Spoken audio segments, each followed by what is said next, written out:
கர்த்தருடைய பரிசுத்த நாமம் மகிமைப்படுவதாக. ஆண்டவராக இயேசு கிறிஸ்து தாமே நம் ஒவ்வொருவரையும் ஆசீர்வதிப்பாராக. ஆமை சோத்திரம். இந்த நாளிலும் கூட நம்ம பிரசங்கத்துக்கு நேராக கர்த்தருடைய வார்த்தைக்கு நேராக போக தேவன் உதவி செய்வாராக. கேட்குற ஒவ்வொருத்தரையும் கர்த்தர் ஆசீர்வதித்து நம்மை உயர்த்த கடவர். இந்த நாளில் ஒரு முக்கியமான காரியங்களை நம்ம கற்றுக்கொள்ள ஏசப்பா நமக்கு உதவி செய்ய போகிறார்.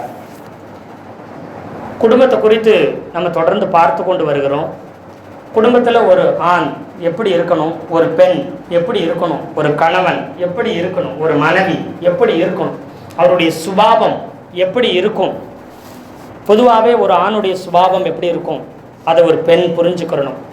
கணவனை புரிஞ்சுக்கணும்னா அவருடைய சுபாவத்தை தெரிஞ்சால் மட்டும்தான் என்ன செய்ய முடியும், அவர்களை புரிந்து கொள்ள முடியும். ஒரு பெண் எப்படி இருக்கிறான்னு சொல்லி ஒரு ஆணுக்கு தெரிஞ்சால் மட்டும்தான், ஒரு கணவனுக்கு தெரிஞ்சால் தான் மனைவியை, அம்மாவை, பிள்ளைகளை என்ன செய்ய முழுசா புரிஞ்சுக்கிற முடியும். இதை புரிந்து கொள்ளாதபடி அவங்க சுபாவம் இயற்கையாக எப்படி இருக்குது, அவங்க என்ன செய்வாங்க, எப்படி செயல்படுவாங்கன்னு தெரிஞ்சுட்டா அதற்கு ஏற்றாறு போல நீங்கள் செயல்படுவீங்க. குடும்பத்தில் எந்தவித குழப்பமும் பிரச்சனையும் வரவே வராது. எத்தனை பேர் ஆமென் சொல்றீங்க? அல்லேலூயா. அப்போ இது தெரியாததுனால தான் மிஸ் அண்டர்ஸ்டாண்டிங்னு சொல்லுவாங்க. மிஸ் அண்டர்ஸ்டாண்டிங் என்ன அர்த்தம்? சரியா ஒருத்தர் என்ன செய்யலை, புரிந்து கொள்ளாததுனாலேயே எல்லா பிரச்சனைகளும் குடும்பத்துக்கெல்லாம் மேக்சிமம் பிரச்சனை எதனால் வருது, புரிஞ்சு கொள்ளாதனால தான் என்ன செய்யுது வருது. இந்த புரிந்து கொள்ளுதல் இருந்தாலே போதும், என்ன செய்ய முடியும், நிச்சயமாக நாம் என்ன செய்ய முடியும், அந்த குடும்பம் ஆசீர்வாதமாக இருக்க முடியும். கர்த்தருடைய நல்ல நாமம் மகிமைப்படுவதாக. ஆமே சுத்திரம். இந்த நாளில் கூட நம்ம பார்க்க போகிறது என்னன்னு கேட்டிங்கன்னா, ஒரு சிறந்த குடும்பத்தில் காணப்படும் குணநலன்கள். சிறந்த குடும்பத்தில் காணப்படும் குணநலன்கள் என்ன என்பதை ஃபஸ்ட்டு நம்ம பார்க்க போகிறோம்.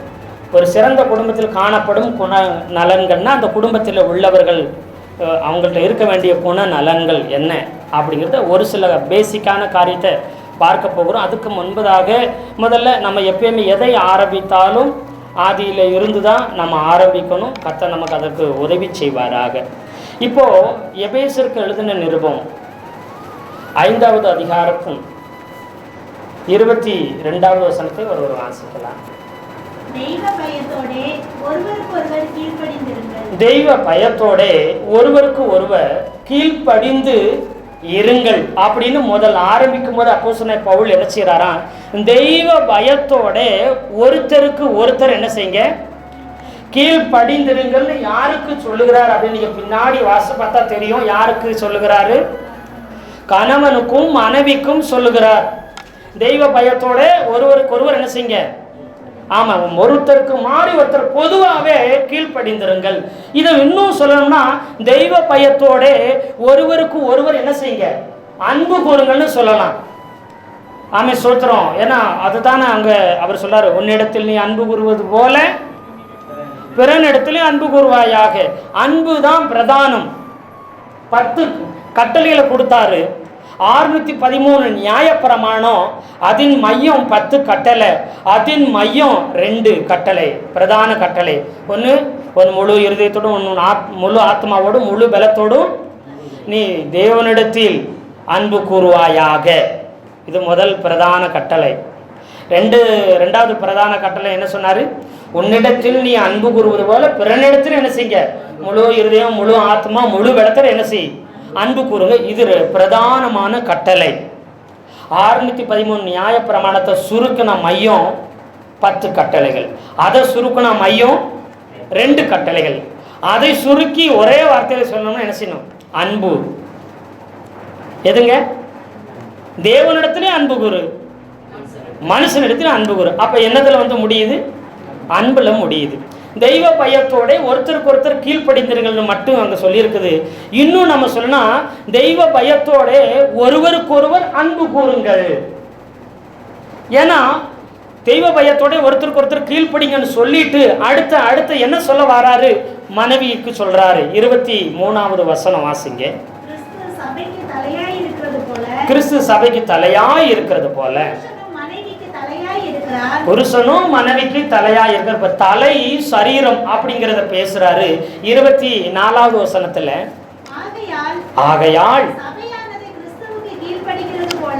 சபையானது தலையாய் இருக்கிற கிறிஸ்துவுக்கு சரீரமானது கீழ்ப்படுகிறது போல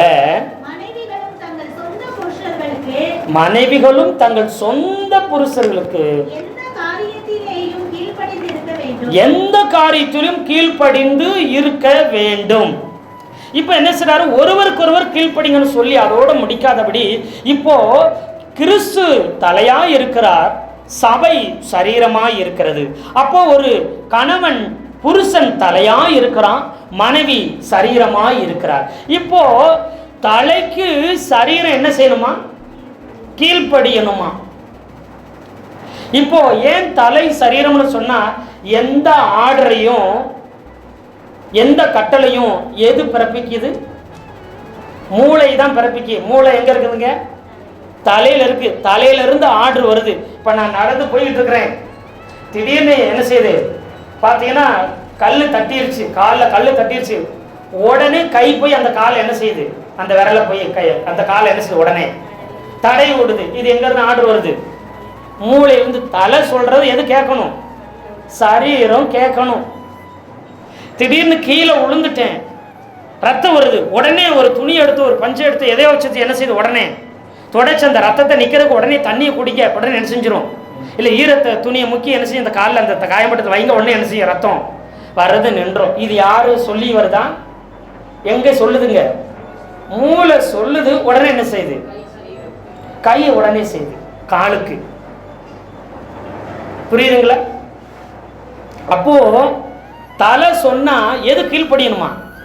சரீரம் எல்லாம் கீழ்ப்படியணும். இப்ப தலை சொல்லுது கீழே விழுந்துட்ட, காலில் இருந்து ரத்தம் போயிட்டு இருக்கு, கை உடனே அதை தேய்ச்சி விட்டு அதை துணி எடுத்து தொடச்சு அதுக்கு என்ன ஃபர்ஸ்ட் எய்டு பண்ணுன்னு தலை சொன்னா கையை நான் கேட்க முடியாது.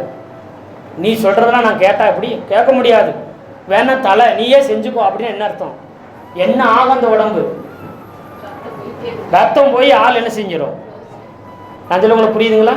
இப்போ கணவன் மனைவின்னு சொன்னா தான் சண்டைக்கு வந்துடுவோம். நீங்க சொல்றதெல்லாம் கேட்க முடியாது, என்ன உங்க வேலைக்காரியா சொன்ன உடனே கேட்கணுமா? அப்படி ஏன் செய்யணும்?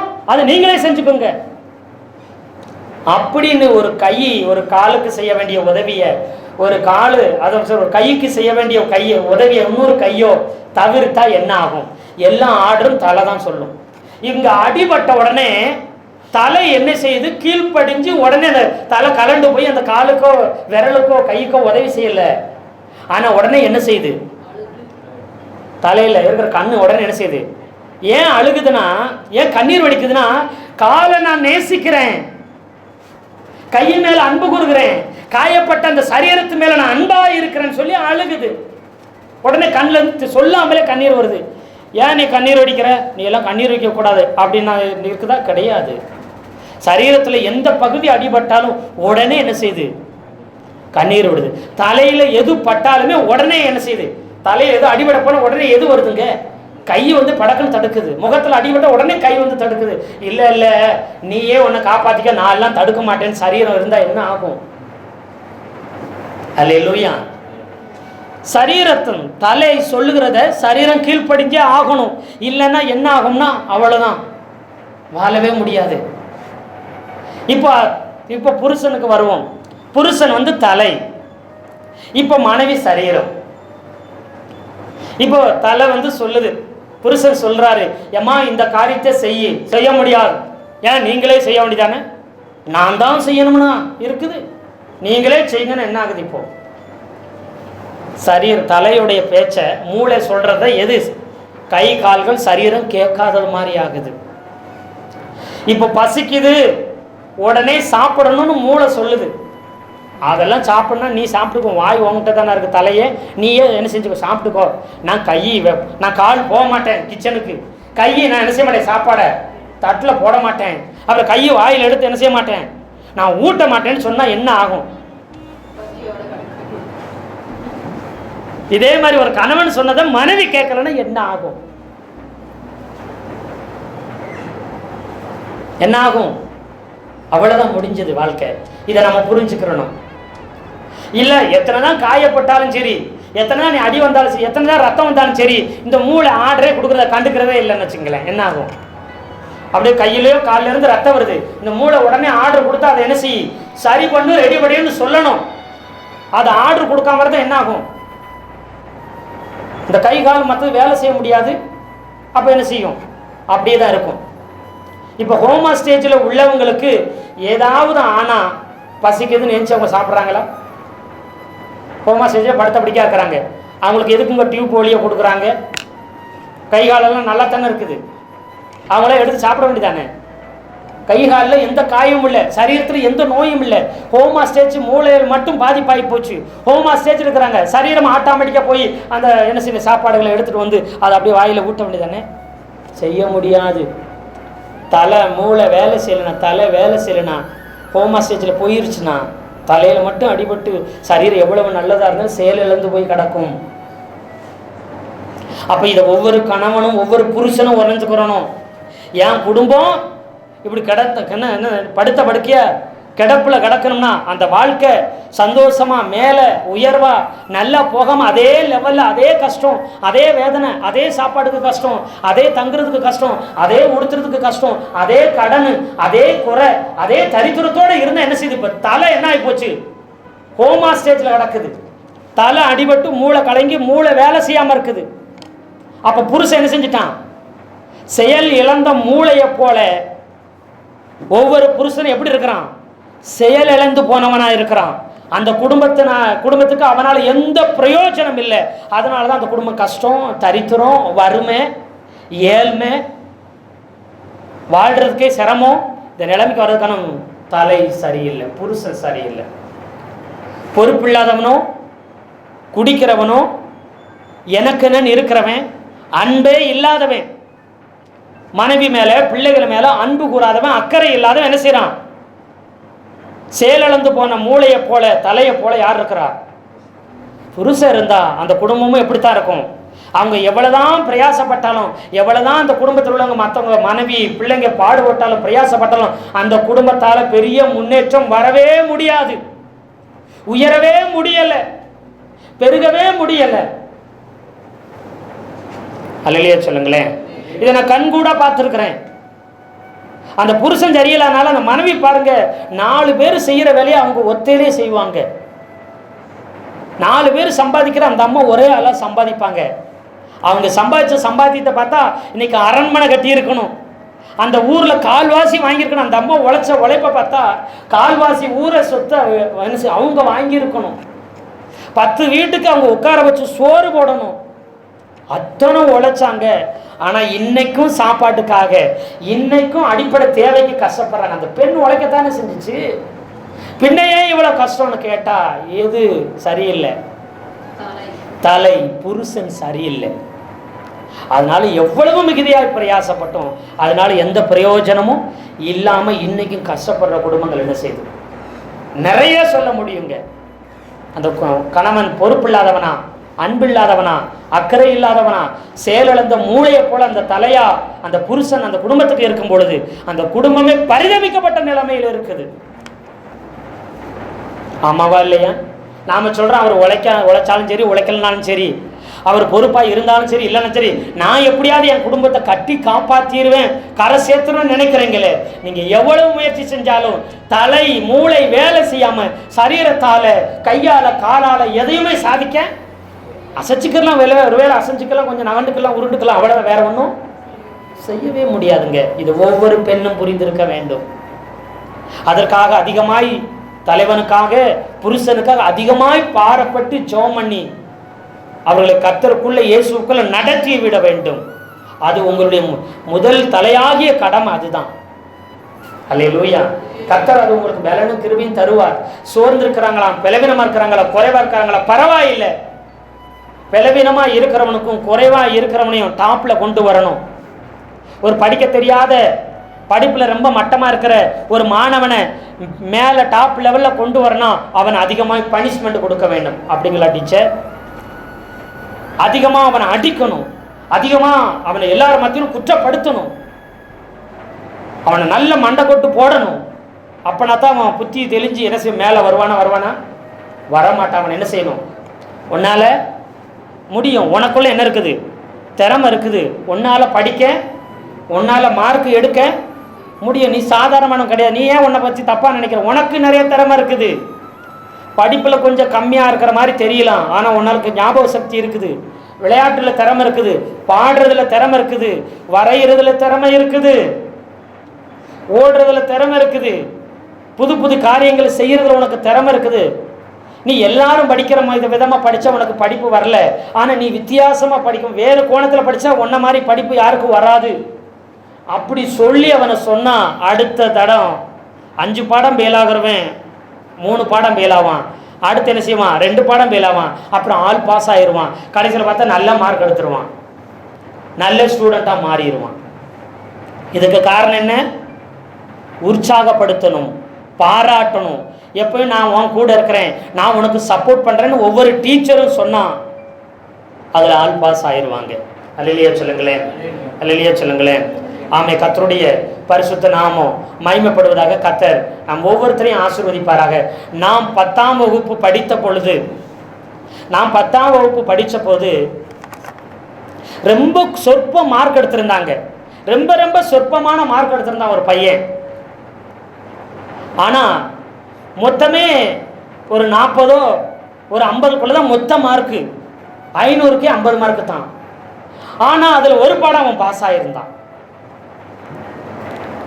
மொத்தமே 500க்கு 50 மார்க் எடுத்திருந்தான், ஆனால் ஒரு பாடம் அவன் பாஸ் ஆகிருந்தான். அந்த 50லேயும் ஒரு பாடம் பாஸ் ஆகிருக்கிறான், அந்த 50 மார்க்கில் ஒரு பாடம் பாஸ் ஆகிருக்கிறான். அப்போ பாருங்க, ஒரு பாடத்தில் 35 38 எடுத்திருக்கிறான். மற்ற 4 பாடத்தில் மொத்தம் எவ்வளோ எடுத்திருக்கிறான்? 12 மார்க் எடுத்திருக்கிறான். அந்த ஒரு பாடத்தில் மட்டும் 38 மார்க் எடுத்திருக்கிறான். எப்படி அவனால் முடிஞ்சது? அன்னைக்கு தெரியல, இன்னைக்கு தெரியுது. அந்த டீச்சர் சமூக அறிவியல் டீச்சர், அந்த டீச்சரால் ஒரு பெத்த தாயை போல் எங்களுக்கு கிளாஸ் நடத்துவாங்க, பக்கத்தில் உட்கார வச்சு பாடம் சொல்லி கொடுப்பாங்க. பள்ளிக்கூடம் வரலனாலும் சைக்கிள் என்ன செய்வாங்க, ஒரு வாடகை சைக்கிள் வச்சு பின்னாடி உட்காந்துட்டு அவன் வராத ஸ்டூடெண்ட் வீட்டுக்கே சைக்கிளில் போயிடுவாங்க. போய் அவனை போய் கூப்பிட்டுட்டு வந்து அவங்க சொல்லி கொடுப்பாங்க. அதனால் அவங்க பாடத்தில் ஆல் பாஸ். ஆனாவனா தெரியாதவன் கூட ஆல் பாஸ் ஆகிட்டான். அவனால் முடிஞ்சது, அவங்க சொல்லி கொடுத்ததை கற்றுக்கிட்டு அதை மனசுக்குள்ளே வச்சு அவங்களுக்காக, என் அம்மாவுக்காக நான் பாஸ் ஆகியே தீர்வுன்னு அவன் படித்து என்ன செய்தான், பாஸ் ஆனான். இதே ஒரு கணவனுக்கு வந்துருங்க, இதே ஒரு மனைவிக்கு வாங்க, என்ன செய்ய முடியும்? உங்களாலையும் அவர்களை தேறினவர்களாய் திறமை உள்ளவர்களாய் மாற்ற முடியும். அவருக்குள்ள இருக்கிற வல்லமைகளை, திறமைகளை, தாளந்துகளை வெளியில உங்களால் கொண்டு வர முடியும். அதற்கு தேவை அன்பு, அனுசரணையான வார்த்தை, அப்புறம் அவங்களுக்கு கொடுக்க வேண்டிய மரியாதை, அப்புறம் அவர்களை உற்சாகப்படுத்தணும், அப்புறம் அவர்களை அதிகமாய் பாராட்டணும்.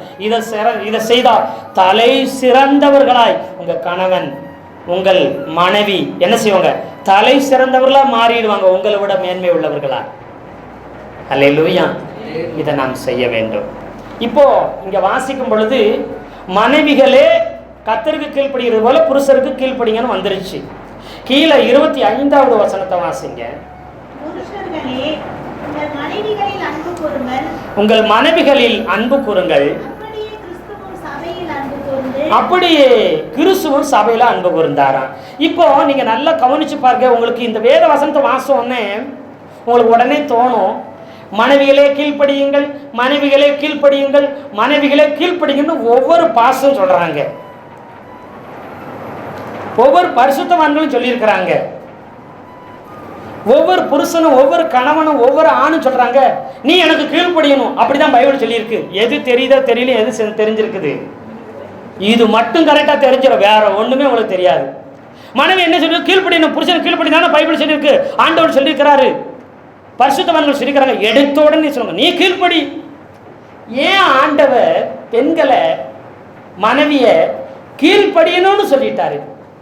ஏன் எங்களை மனைவிகளே நீங்க அன்பு கூறுங்கள், புருஷர்களே உங்க மனைவிக்கு கீழ்ப்படிங்கன்னு சொல்லியிருக்கலாம்ல? ஏன் அப்படி சொன்னார்? உங்களுக்கு கேள்வி வருமா வராதா? வந்துச்சா வரலையா? இப்போவாவது அந்த எண்ணம் வருதா? அன்பு கூறுறதெல்லாம் அவ்வளோ பெருசு இல்லைங்க, ஆனால் கீழ்ப்படுகிறதா ரொம்ப கஷ்டங்க. அது எங்கள் நிலைமையில் இருந்தால் தான் உங்களுக்கு தெரியும். ஆண்டவர் ஏன், பரிசுத்தவான்கள் ஏன் என்ன செய்ய கீழ்ப்படின்னு எழுதி வச்சுட்டாங்க? அதுக்கு ஏதாச்சும் ஒரு நோக்கம் இருக்குதா? அதுக்கு ஏதாச்சும் அர்த்தம் இருக்கா? தயவு செய்து சொல்லுங்க. யாரும் சொல்லியே தரமுடுக்கிறாங்க. ஒருவேளை உங்களுக்கு கேள்வி இருக்குதா?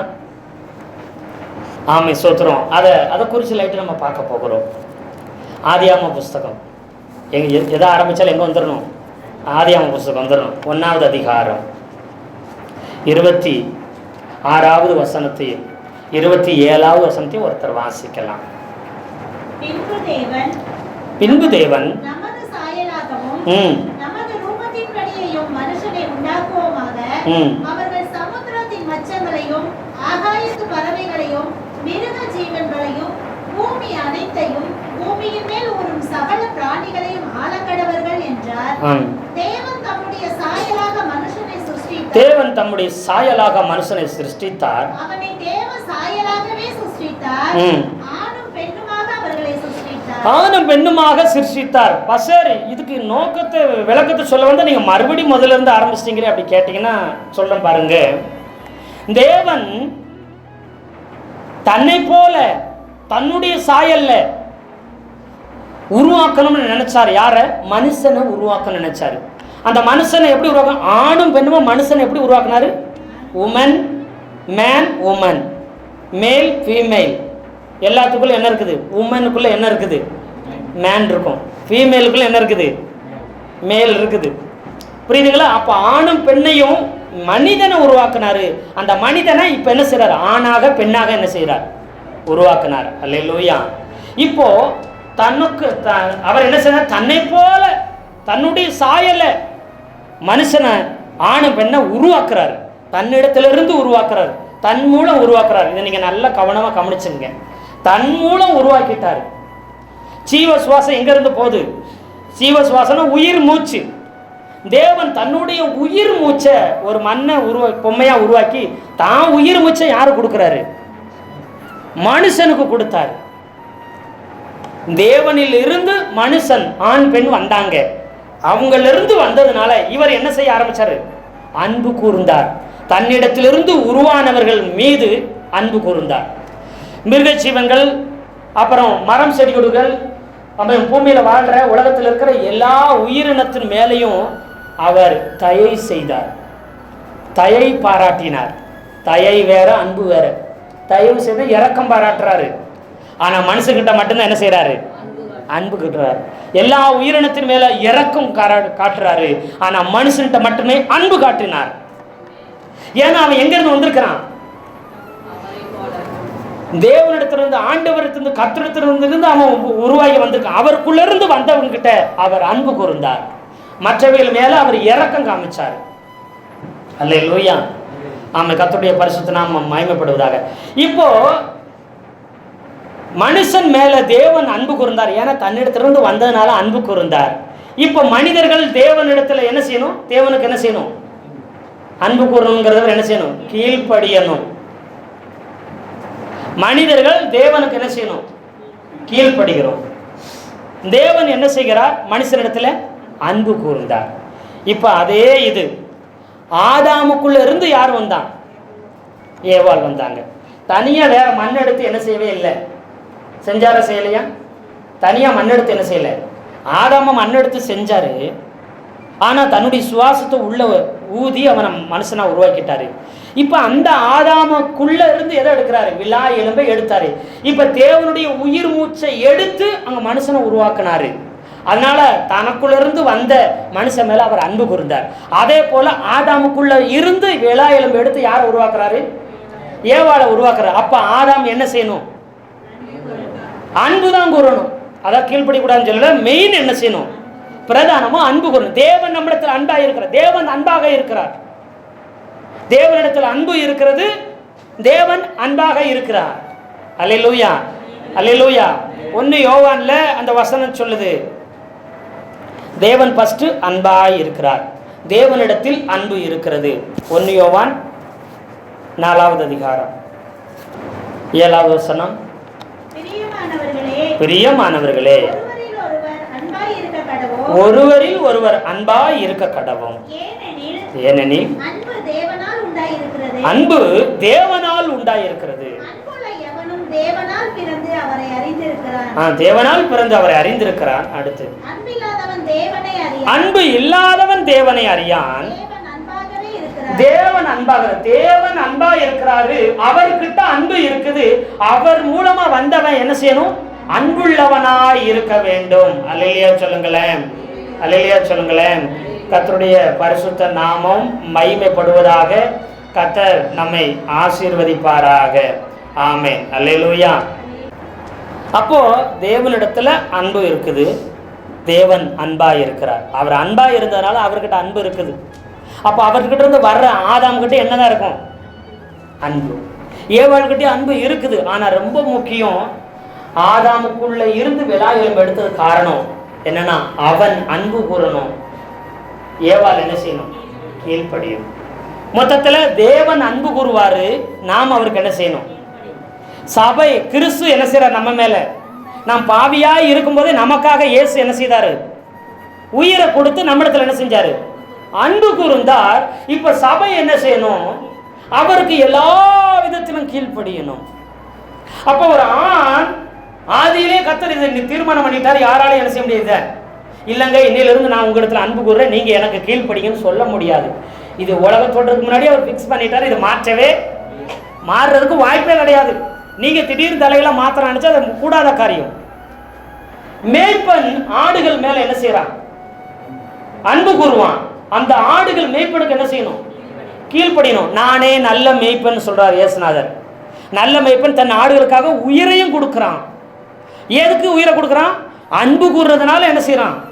உயிரை கொடுக்கிறான். ஆடுகள் என்ன செய்யணும்? மேய்ப்பனுக்கு கீழ்ப்படிந்திருக்கணும். ஆமா, சோத்திரம். இங்க ஏன் சொல்றேன்னா, சோத்திரம், எபேசியர்ல அவர் சொல்லும் பொழுது கிறிஸ்து சபையில அன்பு கூர்ந்தார். அன்பு கூர்ந்தது மாத்திரமில்ல, எபேசியர் 5வது அதிகாரம் 25, 26, 27 வாசிங்க. 26, 27. உங்க மனைவியில நீங்க அன்பு கூறுங்க. ஆமா, சபையில அவர் அன்பு கூர்ந்தார் கிறிஸ்து.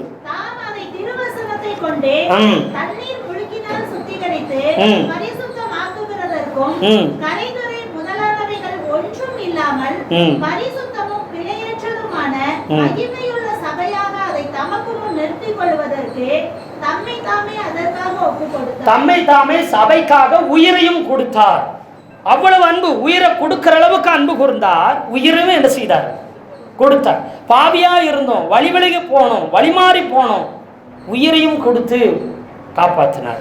ஒரு நல்ல கணவன் மேய்ப்பனை போல, ஒரு நல்ல கணவன் கண்காணிய போல அப்படின்னு அப்போஸ்தலனாகிய பேதுரு சொல்றாரு. சொல்லும்போது என்ன சொல்றாருன்னா, ஒரு மேய்ப்ப அது ஒரு இங்க என்ன சொல்றாருன்னா, பவுல் சொல்லும்போது என்ன சொல்லிட்டாருன்னா, மனைவிக்காக தன் உயிரை கூட கொடுத்து அதை தகுதி உள்ளதா மாற்றுவான். அவ்வளவு தூரம் அன்பு கூறுவான். அன்பின் உச்சபட்சம் என்ன செய்யணும்? உயிரை கொடுக்குற அளவுக்கு, அந்த லெவலுக்கு, அதுக்கு சமமா அன்பு கூர்ந்தார் இயேசுநாதர். அதற்கு சமமா கணவன், நல்ல கணவன் என்ன செய்யணும்? இருக்கணும். இப்போ அவர் யார்? இயேசுநாதர் ஒரு நல்ல மேய்ப்பன், ஆடுகளுக்காக உயிரை கொடுத்தாராம். யோவான் 10 என்ன செஞ்சிருக்குது? 10:10 நானே நல்ல மேய்ப்பன், நல்ல மேய்ப்பன் தன் ஆடுகளுக்காக ஜீவனையும் உயிரையும் கொடுக்கிறான் இருக்குது. அல்லேலூயா. ஆமா, சுத்திரம். மந்தைக்கும் மேய்ப்பனுக்கும் குடும்பத்தை ஒப்புமைப்படுத்துறாரு. அப்புறம் இயேசுவுக்கும் சபைக்கும் என்ன செய்யப்படுது? ஒப்புமைப்படுத்தப்படுது. இதை விளக்கமா என்ன சொல்றாருன்னா பாத்தீங்கன்னா, பேதுரு சொல்லும்போது 1 பேதுரு 2வது அதிகாரம் கடைசி வசனம்.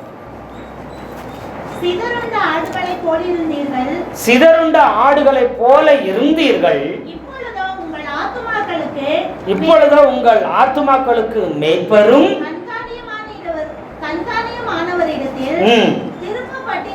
திருப்பப்பட்டிருக்கிறீர்கள் அப்படி சொல்லிட்டு அந்தபடி அப்படி 3வது அதிகாரத்துல 1ல ஸ்டார்ட் பண்றாரு.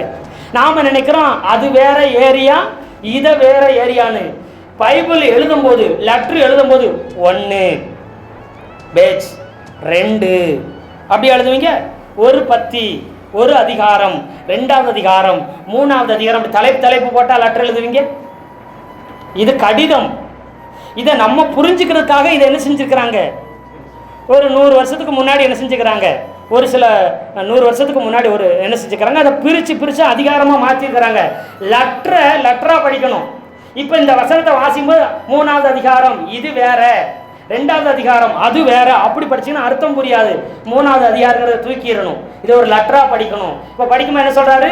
சிதறுண்ட ஆடுகளை போல இருந்தீங்க, இப்போ என்ன செஞ்சுருக்கோம்? மேய்ப்பெரும் கண்காணி ஆனவர் இடத்துல என்ன செஞ்சு திரும்ப வந்திருக்கிறோம். அந்த படி அப்படின்னு யார்கிட்ட சொல்றாரு?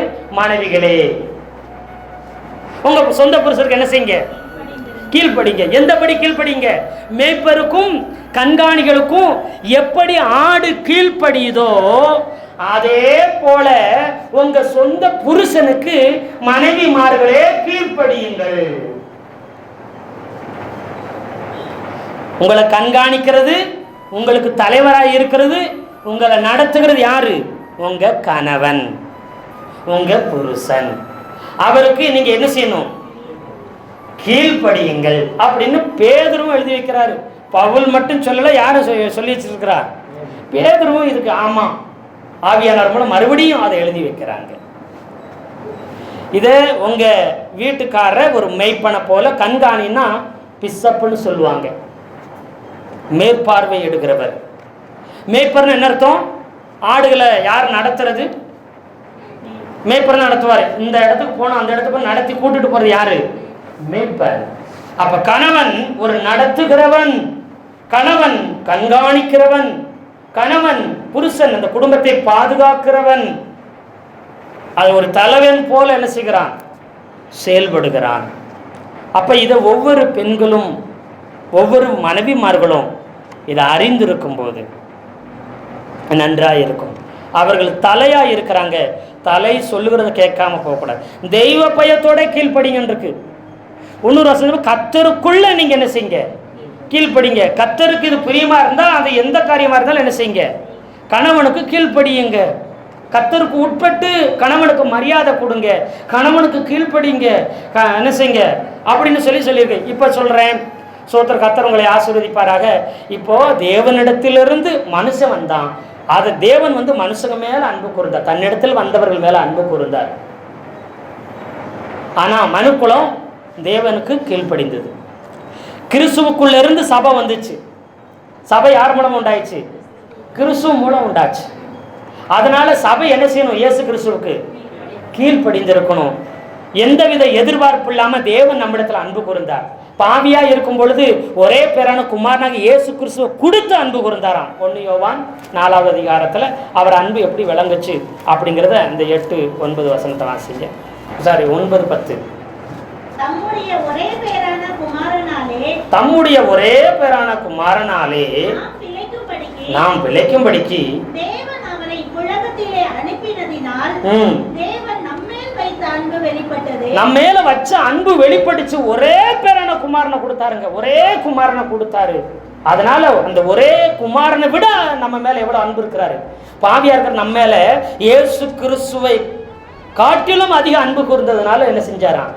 தன் குமாரனவே பழி செலுத்தினாராம். அவ்வளவு அன்பின் எல்லையும் உச்சம் அது. அப்படி சொல்லிட்டு 10வது வசனம், நாம தேவனிடத்தில் அன்பா இருந்ததுனால, பாசமா இருந்தாலும் அவர் தான் எல்லாரும் வாழ்ந்ததுனால அல்ல, அவர் நம்மிடத்தில் அன்பு கூர்ந்தார்.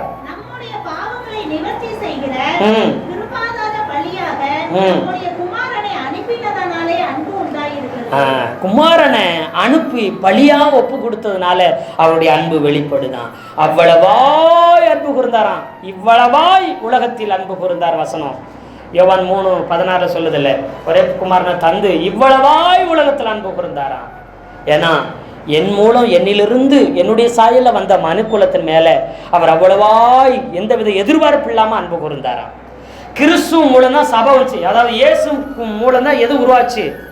சபை உருவாச்சு. அந்த சபை மேல அவர் எப்படி அன்பு கூறுறாராம்?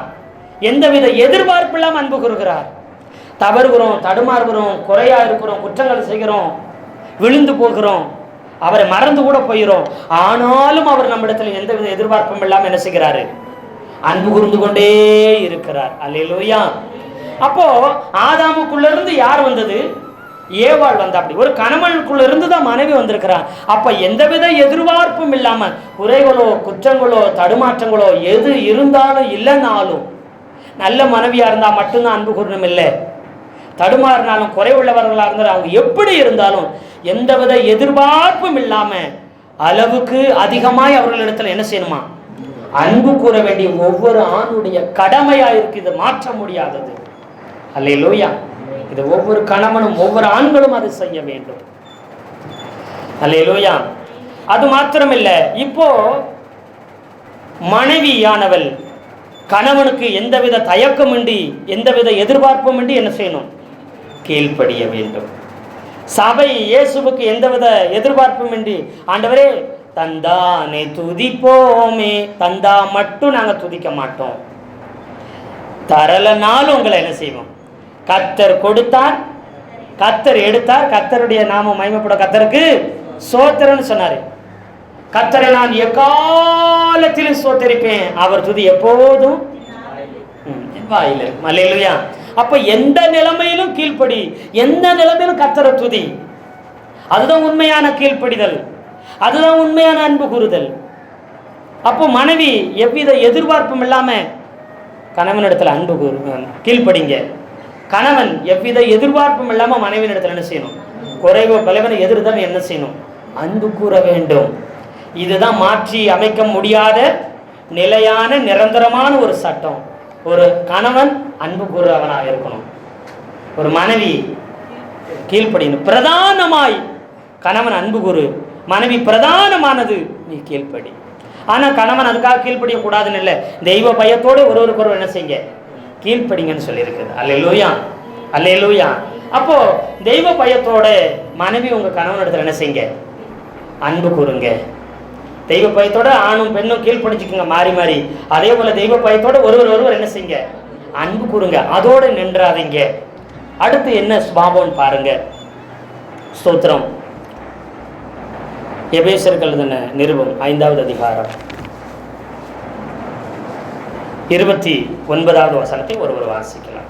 தன் சொந்த மாம்சத்தை பகைத்தவன் ஒருவனும் இல்லையே, கர்த்தர் சபையை போஷித்து காப்பாற்றுகிறது போல ஒவ்வொருவனும் தன் மாம்சத்தை போஷித்து காப்பாற்றுகிறான். தன் மாம்சத்தை போஷித்து காப்பாற்றுகிறான். சரி, அவன் என்ன செய்யணும்? சபையை, தன் மனைவியை போஷிக்கணும், காப்பாற்றணும் அப்படின்னு சொல்றாரு. அதோட ரொம்ப முக்கியமான ஒரு சுபாவம் அந்த அதிகாரத்துல கடைசி வசனம், எப்படியும் உங்களில் அவனவன் தன்னிடத்தில் அன்பு கூறுவது போல தன் மனைவியிடத்திலும் அன்பு கூற கடவன். மனைவியும் புருஷனிடத்தில் பயபக்தியாய் இருக்க கடவன். மனைவியும் புருஷனிடத்தில் பயபக்தியாய் இருக்க கடவள். இப்ப மனைவி என்ன செய்யணுமா? மனைவியானவள் புருஷனிடத்தில் எப்படி இருக்கணும்?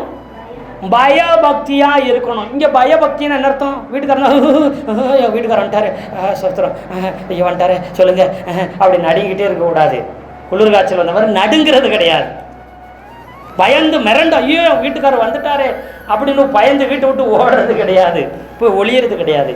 இன்னொரு மொழிபெயர்ப்பில் சொல்லும் பொழுது, மனைவியும் புருஷனிடத்தில் மரியாதை கொடுக்க கடவுள். மனைவியும் புருஷனிடத்தில் என்ன செய்யணுமா? மரியாதை கொடுக்க கடவுள். அப்போ என்ன செய்யணும்? கணவனுக்கு என்னத்தை கொடு? மனைவியே உங்கள் சொந்த கணவனுக்கு புருஷனுக்கு என்ன செய்யுங்க? மரியாதை கொடுங்கள். இது சரிப்பா, பவுல் தான் ஆகும்னா பெண்களை கொஞ்சம் இது பண்ணி நீங்கள் முக்காடு ஓடணுமாக்கும், நீங்கள் ஆண்லேருந்து வந்தவங்களாக்கும், அப்படி கொஞ்சம் ஆணாதிக்கம் உள்ள ஒரு மாதிரி ஆண்களுக்கு சப்போர்ட் பண்ணியே எழுதியிருப்பாருங்க. அதை நாங்கள் எப்படிங்க ஏற்றுக்கிறதுன்னு கேட்டால் நீங்கள் 1 பேதுரு 3வது அதிகாரத்துக்கு வந்து பாருங்க. 1வது வசனம் வாசிங்க. அந்தபடி மனைவிகளே உங்க சொந்த புருஷருக்கு கீழ்ப்படிந்திருங்கள். அப்பொழுது அவர்களில் யாராவது திருவசனத்திற்கு கீழ்ப்படியாதவர்களாய் இருந்தால் பயபக்தியோடு கூடிய உங்கள் கற்புள்ள நடக்கையை அவர்கள் பார்த்து போதும். இங்க பாருங்க, இங்க என்ன சொல்றாரு? பய பக்தியோடு என்ன செய்யுங்க? இருங்க. எப்படி இருக்கணுமா? மனைவிகளே நீங்க என்ன செய்யணும்? பய பக்தியோடு என்ன செய்யுங்க? இருங்க. அப்படின்னு என்ன அர்த்தம்? இங்கே என்ன அர்த்தம் வருது? உங்கள் கணவருக்கு, உங்கள் புருஷனுக்கு நீங்க என்ன செய்யுங்க? மரியாதையோடு, மரியாதை கொடு, மரியாதையோடு நடத்து. நீயும் மரியாதையோடு இரு அவருக்கு முன்புதான். உடனே ஆண்களுக்கு மரியாதை கொடுக்கணும் சொல்லுன்னு என்ன செய்யுது? கோவம் எடுத்தோன்னு எங்கெங்க கோவம் வருது? கீழ்ப்படியிலன்னு என்ன செஞ்சிடும்? மரியாதை கொடுக்கலன்னு உடனே என்ன செஞ்சிருது? இதெல்லாம் பெண்கள் கொடுக்கும்படிக்காக பெண்கள் ஆண்டவர் என்ன செஞ்சுக்கிறாரு? படைச்சிருக்கிறாரு. இதெல்லாம் எதிர்பார்க்கிறவன யாரை படைச்சு வச்சிட்டாரு? ஆண்களை படைச்சு வச்சிட்டாரு. பெருமைப்பட்டுக்கிறாருங்க ஆண்கள்லாம். ஆனா ஒரு பெண் என்ன செய்யணும்? கணவன் இடத்துல எதை எதிர்பார்ப்பாங்க? அதிகமா அன்பை எதிர்பார்ப்பாங்க. உங்களுடைய முழு அன்புக்கு சொந்தக்காரியே நான் தான். யாராச்சும் பார்த்து சிஸ்டர் ரேஸ்ல என்ன அப்பா தான் அப்படி பல்ல காமிக்கிறீங்க, ஏன்ட்ட ஒன்று அப்படி சிரிச்சு பல்ல காமிச்சு பேசியிருக்கீங்களா அப்படி கேட்டாலே என்ன அர்த்தம்? ஓ சுதாரிச்சுக்கிறணும். அன்பு ஃபுல்லாக யாரு குத்தகைக்கு வாங்கிட்டாங்க? மனைவி வாங்கிட்டாங்க. அதனால சிஸ்டர் பிரேஸ்லாம் நல்லா இருக்கீங்களா அப்படின்னு என்ன செஞ்சிடணும், வந்துடணும். ஏங்க சிரிச்சு பேச கொஞ்சம் அன்பா பாசமா? அன்பு யாருக்கு கொடுத்தாச்சு மொத்தமா? முதல்ல என் மனைவி தான். முழு அன்புக்கும் சொந்தக்காரங்க யாரு? மனைவி. ஒரு புருஷனுடைய அன்புக்கு. அல்லேலூயா, அல்லேலூயா. ஆமா, ஏன்னா அந்த எதிர்பார்ப்பு உள்ளவங்கள அவங்கள படைச்சிட்டாரு. முழுக்க முழுக்க என் கணவர் என்கிட்ட தான் அன்பு கூறணும். ஒன்றும் இல்லைங்க, ஒரு வயசான பாட்டிகிட்ட போய் ரொம்ப நேரம் பேச என்ன, அந்த பாட்டிகிட்ட மட்டும் அவ்வளோ சந்தோஷமா பேசுறதுக்கு என்ன பார்த்தா ஒரு சின்ன குழந்தைகிட்ட போய் கொஞ்சிட்டு இருக்கேன். அந்த பிள்ளைய அந்த குழந்தைய அப்படி கொஞ்சிறீங்க. ஒரு நாளாச்சும் என்கிட்ட அன்பா இருந்தீங்களா? சின்ன பிள்ளைங்கன்னு கிடையாது, வயசானவனும் கிடையாது, வாலிபன் நடுத்தரவனு கிடையாது. ஒரு ஒன்று வீட்டில் வளர்க்குற ஒரு ஆடோ ஒரு மாடோ ஒரு பப்பி நாயோ இல்லை பறவையோ கிளிகளோ எதிர்கட்டும், அதுகிட்டே கொஞ்சம் உடனே கோவம். நீ இருக்கிறதுனால தானே எனக்கு பாசம் கிடைக்கல, இரு உனக்கு வைக்கிற சுடு தண்ணி அப்படின்னு சுடு பாலை வைக்கிறேன் பாரு உனக்கு. பூனையே வாங்கிட்டே என் வீட்டுக்காரர் கொஞ்சினாரா, இந்த ஏரியாவுக்கு வர மாதிரி கொஞ்சம் பாலை கொதிக்க என்ன செய்கிறேன் வைக்கிற, நக்கிட்டு ஓடு நீ வாட்டு, நாக்கு சுட்டுருச்சுன்னு திரும்ப இந்த பக்கம் வருவேன் நீ.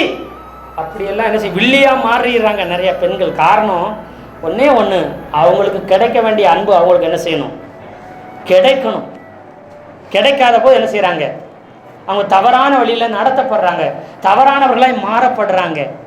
இதே இது கணவருக்கு கீழ்ப்படியவே இல்லை, அங்கே இருக்க எதுங்க ஆமாம் வேணாம் அப்படியே பேசுனீங்கன்னா அடுத்து எந்த சிஸ்டராச்சும் யாராச்சும் சார் பிரதர் அப்படி சொல்லி சிரிச்சாங்கன்னா அவங்க என்ன செஞ்சிருவாங்க, எங்கே கீழ்ப்படிதல் இருக்குதோ எங்கே மரியாதை கிடைக்குதோ அவங்கள அறியாமலே என்ன செஞ்சிருவாங்க, அவங்க மனசு அவங்க பக்கமாக என்ன செஞ்சிடும் சொல்லுங்க, சாய ஆரம்பிக்கும்.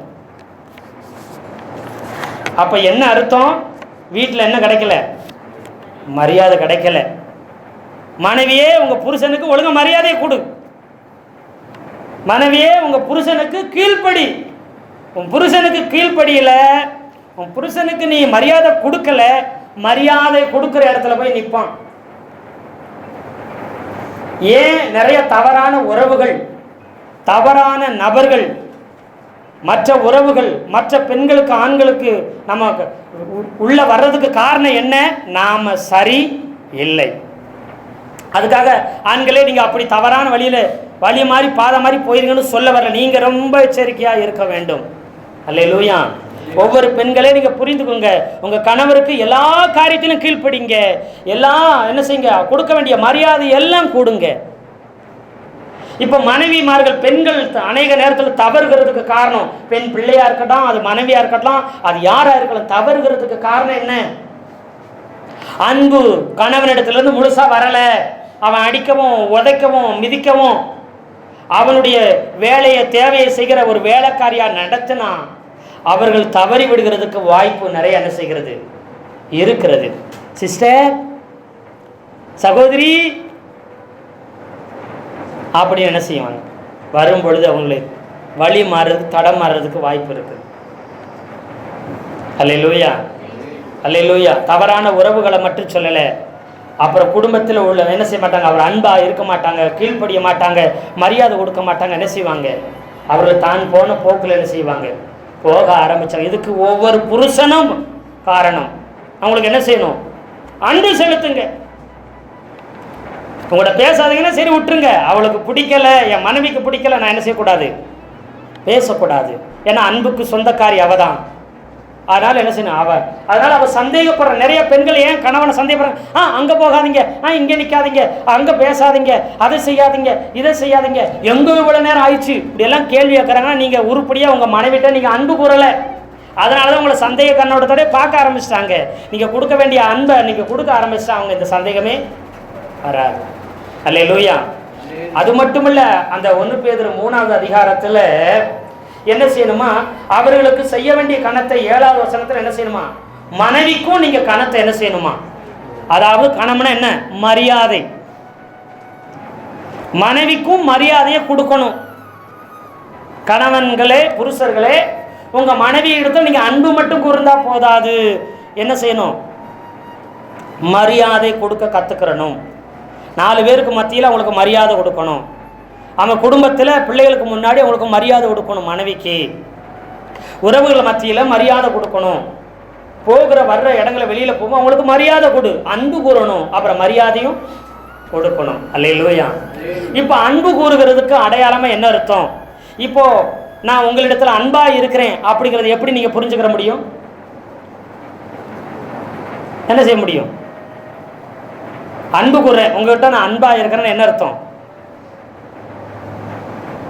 எப்படி அன்பை வெளிப்படுத்துவீங்க? நான் உங்க மேல பாசமா அன்பா இருக்கேன்னு எப்படி வெளிப்படுத்த முடியும் உங்களால? எதையாவது கொடுக்கறதுனால தான் அன்பு வெளிப்படும். இயேசுநாதர் தான் உயிரை கொடுத்தனால தான் அவர் அன்பு வெளிப்படுச்சு. தேவன் ஒரே பேரான ஒரே குமாரனை கொடுத்ததுனால தான் அன்பு வெளிப்பட்டுச்சு.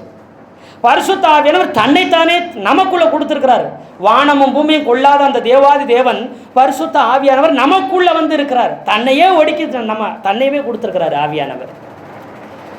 கொடுக்காம அன்பு வெளிப்படாது. எங்க உங்க மேல ரொம்ப அன்பா இருக்குங்க அப்படி சொல்லிட்டு நீங்க 10 காசு கொடுக்கல, எதுவுமே அவங்களுக்கு தரவே இல்லை, உங்க இடத்துல ரொம்ப அன்பா இருக்குன்னு சொன்னா யாராச்சும் நம்புவாங்களா? 2 பிள்ளைங்க இருக்குது. சின்ன பிள்ளைக்கு அடிக்கடி வாங்கி கொடுத்துட்டு இருக்கீங்க, பெரிய பிள்ளைக்கு வாங்கி கொடுக்கல. உடனே அந்த பெரிய பிள்ளை எடுத்தோன்னே என்ன சொல்லும்? என் மேல உங்களுக்கு பாசமே, ஏமா நிறைய அன்பு வச்சுக்க. நிறைய அன்பு வச்சிருந்தா தம்பிக்கே தான் கொடுக்குறீங்க, சின்ன பிள்ளைக்கே தானே கொடுக்குறீங்க, எனக்கு எங்க கொடுக்குறீங்க? அப்பனா என்கிட்ட என்ன எல்லா அர்த்தம்? அன்பு இல்லை. கொடுக்கறதுனால்தான் அன்பு வெளிப்படும்.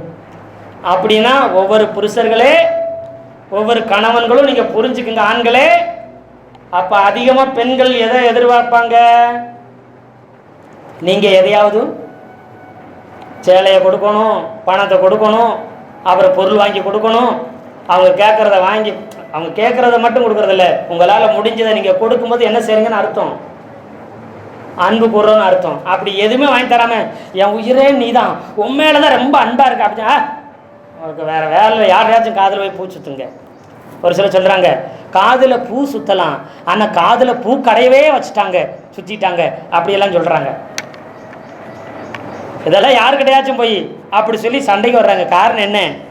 நீங்க சேலையோ துணிமணிகளோ பொருட்களோ மற்ற ஏதோ நீங்க என்ன செய்யலை, அவர்களுக்கு அதிகமாக வாங்கி கொடுக்காத கஞ்சாமட்டியாக இருந்திருக்கிறீங்க. அதனால் நீங்கள் எவ்வளவு அன்பு கூறுன்னு சொன்னாலும் அதில் வேலைக்கே ஆகாது. எத்தனை பேர் ஆமேன்னு சொல்கிறீங்க? கொடுக்கறதுனால தான் அன்பு வெளிப்படும். அன்பை கண்ணால் பார்க்க முடியாது. எப்போ பார்க்க முடியும்? அன்பான வார்த்தைகளை கொடுக்கும்போது, ஆறுதலான வார்த்தையை கொடுக்கும்போது, உற்சாகமான வார்த்தைகளை கொடுக்கும்போது, பாராட்டு வார்த்தைகளை கொடுக்கும்போது அன்பு வெளிப்படுது. ஏன் அதிகமாக பெண்களை பாராட்டணும், மனைவியை பாராட்டணும்? அன்பு எது மூலம் வெளிப்படுது?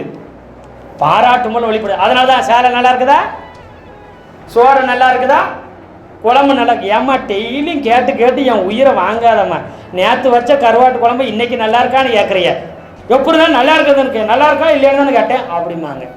அப்போ என்ன அர்த்தம்? அந்த பாராட்டு மூலம் எதிர்பார்க்குறாங்க, உற்சாகமான வார்த்தை மூலம் எதிர்பார்க்குறாங்க, அன்பான வார்த்தை மூலம் எதிர்பார்க்குறாங்க. வெளிநாட்டுக்காரங்க சொல்லுவாங்களா, டெய்லியும் காலையில் எழுந்து டார்லிங் ஐ லவ் யூன்னு ஒவ்வொரு ஆண்களும் என்ன செய்வாங்களாம், நல்ல கணவர்கள் என்ன செய்வாங்களாம், மனைவியை பார்த்து டார்லிங் ஐ லவ் யூன்னு சொல்லுவாங்களாம். குறைஞ்சது ஒரு தடவையாச்சும் சொல்லுவாங்களாம், கூடுனா நிறைய தடவை சொல்லுவாங்களாம். அப்போ என்ன அர்த்தம்? அவங்களுக்கு தெரிஞ்சிருக்க வெள்ளைக்காரனுக்கு மனைவிக்கு அன்பான வார்த்தை ஒவ்வொரு நாளும் தேவைப்படுது, ஒவ்வொரு தடையும் தேவைப்படுது. அதனால தான் அவங்க என்ன சொல்கிறாங்க, நம்ம ஐ லவ் யூ ஐயோ ஐயோ ஐயோ அப்படின்னு வாயில் அடிச்சுக்கிறோம், வாயில் அடிச்சுக்கிறோம். என்னைக்கா சொல்லியிருக்கிறோமா இது ஒன்று தான் கேடு அப்படின்ட்டு என்ன செஞ்சிடும். கல்யாணம் முடிச்சு 15 வருஷம் ஆனாலும் ஒரு கேள்வி வரும், எங்க என்ன உங்களுக்கு பிடிச்சிருக்காங்கம்மா, இன்னொரு 50 வருஷம் கழிச்சு கேட்குறாவாரு கேள்வி அப்படின்னு சொல்லி என்ன செய்வோம், எனக்கு திடீர்னு உனக்கு இந்த பற்றி எப்படி கேட்குற அப்படியெல்லாம் ஆண்கள் சண்டை போடுவாங்க.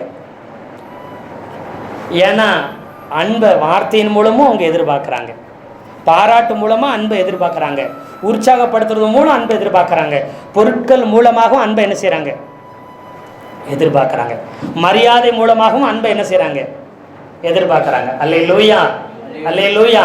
இப்போ கீழ்ப்படிதல் ஆண்கள் எப்படி எதிர்பார்க்குறாங்க? உபசரிப்பு மூலம், அன்பான வார்த்தைகள் மூலம், உற்சாகமான வார்த்தைகள் மூலம், அவனுக்கு செய்ய வேண்டிய காரியங்களை உற்சாகமாக நீங்கள் செய்கிறது, பணிவிடை செய்கிறது, பக்கபலமாக நிற்கிறது, நீங்களும் உற்சாகமான காரியங்களை சொல்கிறது, இது எல்லாமே என் மனைவி எனக்கு முற்றிலும் கீழ்ப்படுகிறார், எனக்கு என் மனைவி முற்றிலும் மரியாதை என்ன செய்கிறார் கொடுக்குறாங்கிறத வெளிப்படுத்துது. இந்த சாராம்சமே தெரியாமல் நாம் குடும்பமாக வாழ்ந்தால் எப்படி இருக்கும் யோசிச்சு பாருங்க. ஏன் நான் தான் கீழ்ப்படியணுமா, நான் தான் துணி துவைக்கணுமா, நான் தான் சோறாக்கணுமா, நான் ஒரு வேலைக்கு, நான் ஒரு நாளைக்கு, நீங்கள் ஒரு நாளைக்கு, நான் ஒரு வாரம், நீங்கள் ஒரு வாரம், என்ன ஆகும்? தலையிட்ட போய் இங்கே வாரு, தலை கால் அடிபட்டுச்சு, கை அடிபட்டுச்சு, காயம் பட்டுச்சுன்னா நான் ஒரு வாரம் சுத்தம் பண்ணி விடுவேனா, நான் ஒரு வாரம் இந்த புண்ணை பார்த்துக்கிறவனா, நீ ஒரு வாரம் தலை இறங்கி வந்து என்ன செஞ்சுக்க, தலை கலந்து தனியாக வந்து என்ன செய், காலுக்கு கைக்கு வைத்து என்ன செஞ்சு கொஞ்ச நாள் பார்த்துக்கன்னா என்ன ஆகும் சொல்லுங்க. இப்போ எப்படியெல்லாம் சண்டை வருது குடும்பத்துக்குள்ள. நானே தான் சமைக்கணுமா, நானே தான் துவைக்கணுமா, நானே தான் கூட்டி சுத்தம் பண்ணணுமா, நானே தான் பிள்ளைகளை கிளப்பணுமா, எனக்கு மட்டும்தான் என் தலையெழுத்தா, ஏன் நீ செய்யக்கூடாதா, நீங்களும் குடும்பத்தில் ஒரு ஆள் தானே செய்யுங்க அப்படின்னு சண்டை விடுறத உடனே பிரச்சனை, அதெல்லாம் செய்ய முடியாது அப்படி உடனே சண்டை வந்துடும். இப்போ நான் யாரும் தெரிஞ்சிருச்சுங்களா? ஒரு குணசாலியான ஸ்திரீ நீதிமொழிகள் 31 சொல்லியிருக்குது. அதை போல முக்காவாசி பெண்கள் செய்கிறது கிடையாது. குணசாலிக்கு அவ்வளவு பலன் உண்டு, அவ்வளவு திறமை உண்டு. ஒரே நேரத்தில் 3 வேளை 5 வேலையை செஞ்சுருவாங்க. சோறாக்குவாங்க, குழம்பாக்குவாங்க, பொரியல் வைப்பாங்க, அப்படியே கறக்குன்னு வேக வேக என்ன செஞ்சுட்டு இருப்பாங்க, தேங்காயை துருவாங்க, காய்கறி நறுக்கி அப்படியே அலசி என்ன செஞ்சுருப்பாங்க, இங்கிட்டு வேலையை பார்ப்பாங்க. எங்க அங்கே அது இருக்கு எடுத்து சாப்பிடுங்க, அப்படியே வச்சு ஈய ஆடாமல் பண்டை செஞ்சு வச்சு எவ்வளோ நேரம் ஆச்சு அப்படின்னு அங்கேயே ஒரு கண் என்ன செய்யும் போகும். பாப்பா நீ எழுதணும்னையில படிக்கணும்னையில அதை சாப்பிட்டுட்டு எழுதிட்டு என்ன செய், சாப்பிட்டுட்டு என்ன செய், எழுது படி அப்படின்னு என்ன செய்வாங்க. இங்கேயே சொல்லுவாங்க ஒரே நேரத்தில் சோறு குழம்பு கூட்டுக்கு வேலை நடக்குது, வீட்டுக்காரனுக்கு வேலை, பிள்ளைக்கு வேலை, எத்தனை வேலை நடக்கு கூட்டி பார்த்தீங்களா? இதெல்லாம் எண்ணி பார்க்கணுங்க. சோத்திரம் ஒரே நேரத்தில் 5 வேலை 7 வேலை 3 வேலை செய்கிறது யாரு? பெண்கள். அவர்கள் கீழ்ப்படுகிறவர்களாய், அன்போடு அவங்க பணிவிடை செய்கிறவர்களாய். அதான் அடிமை கிடையாது.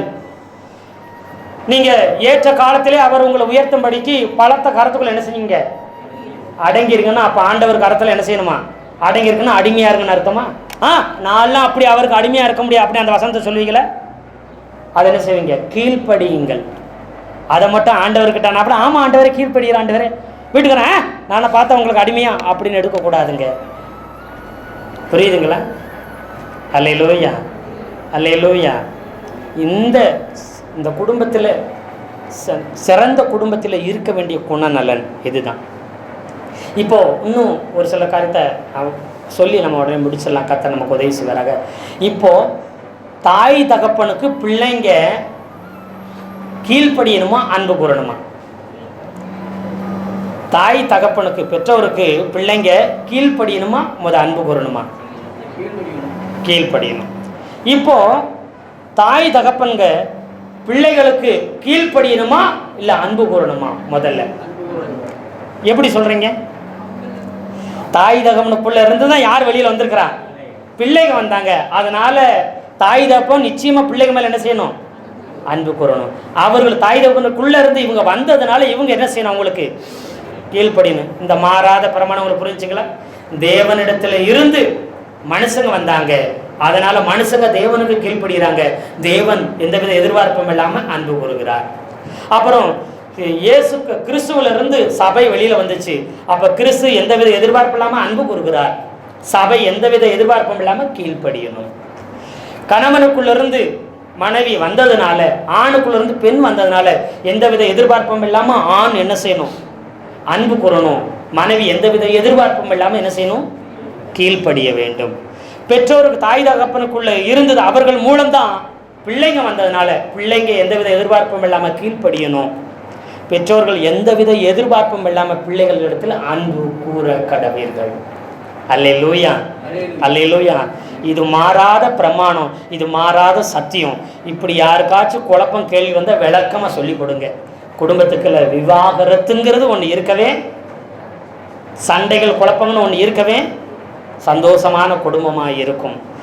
இந்த சத்தியம் நம்மையும் நம்முடைய குடும்பங்களையும் நம்மை சபைகளை மாத்திரமல்ல சமுதாயங்களையும் தேசத்தையும் மாற்றக்கூடியதாக இருக்கிறது. அல்லேலூயா. இதை நாம் கற்றுக்கொள்கிறதோடு மாத்திரமல்ல, அநேகருக்கு கற்றும் கொடுப்போம். இந்த சமுதாயத்தில் ஒரு மிகப்பெரிய மாற்றத்தை, குடும்பங்களில் ஒரு மிகப்பெரிய மாற்றத்தை கொண்டு வர தேவன் நம்மை உயர்த்துவாராக, ஆசீர்வதிப்பாராக. கர்த்தர் தாமே இந்த வார்த்தையில் கொண்டு நாம் ஒவ்வொருவரையும் ஆசீர்வதிப்பாராக. ஆமென், ஆமென்.